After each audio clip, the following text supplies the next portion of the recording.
interface. So this I/O interface means that is the method that is used to transfer information between internal storage and external I/O devices, known as I/O interface. So I/O interface means it's one of the method that is used to transfer the information between internal storage and external I/O devices. The CPU is interfaced using special communication links by the peripherals connected to any computer system.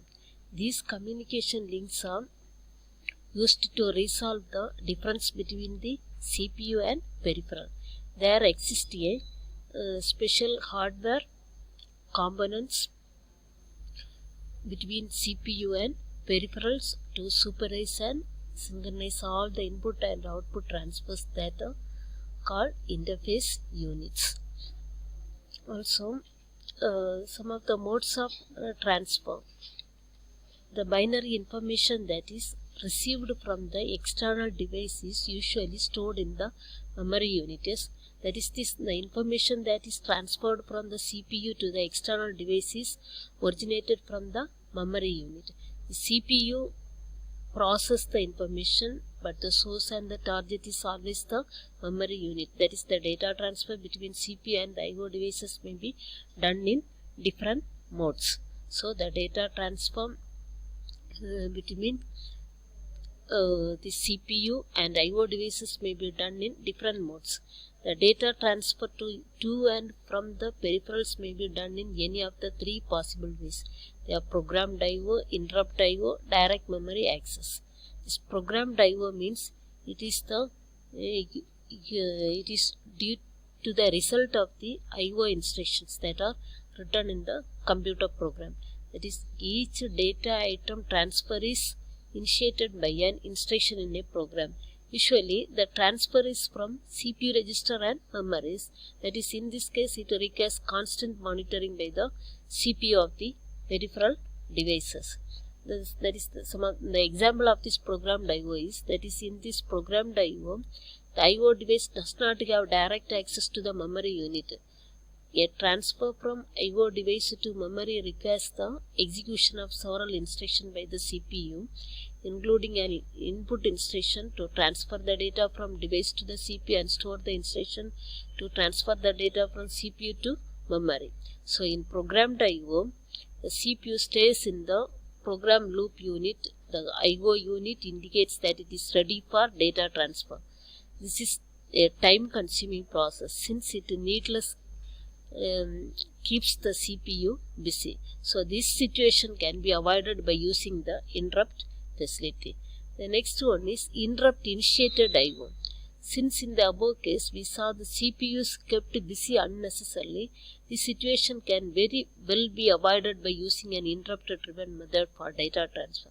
By using interrupt facility and special commands to inform the interface to issue an interrupt request signal whenever the data is available from the input device. In the meantime, the CPU can proceed for any other program execution. The interface keeps monitoring the device. Whenever it is determined that the device is ready for data transfer, it initiates an interrupt request signal to the computer. So upon detection of the external interrupt signal, the CPU stops the task that it was already performing and branches to the service program to process the I/O transfer, and then it returns to that it was originally to that of this task it was originally performing. Here we note that is both the methods, this programmed I/O and the interrupt driven I/O, require the active intervention of the processor to transform the data between memory and the I/O module, and the data transfer must path through the processor. Thus, both these forms, the I/O suffer from two inherent drawbacks. They are, that is, the I/O transfer rate is limited by the speed with which the processor can test a service. The processor is tied up in managing an I/O transfer. The number of instructions must be executed for each I/O transfer. Then next one is that is this direct memory access.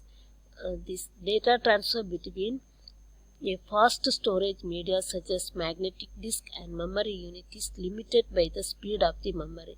Thus, we can allow the peripheral directly communicate with each other using the memory buses, removing the intervention of the CPU. This type of data transfer technique is DMA. So, during DMA, the CPU is idle and has no control over the memory buses. The DMA controller takes over the buses to manage the transfer directly between the I/O devices and the memory unit. And also, the types of this DMA transfer using DMA controller are this burst. They are this burst request, burst grant. Burst request means it is used by the DMA controller to request the CPU to relinquish the control of the buses. Bus grant means it is activated by the CPU to inform the external DMA controller that the buses are in high impedance states and the requesting DMA can take control of the buses. Once the DMA has taken the control of the bus, it transfers the data. This transfer is taken in many ways.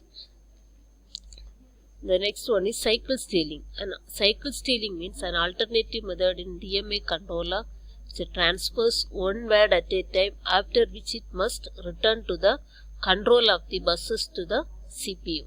So the CPU delays its operation only for one memory cycle to allow the direct memory I/O transfer to steal one memory cycle. Some of the steps involved in this cycle stealing are: buffer the byte into a buffer, inform the CPU that the device has 1 byte to transfer the byte, release the control of the bus back to CPU. Interleaved mode. In this technique, the DMA controller takes over the system bus when the microprocessor is not using.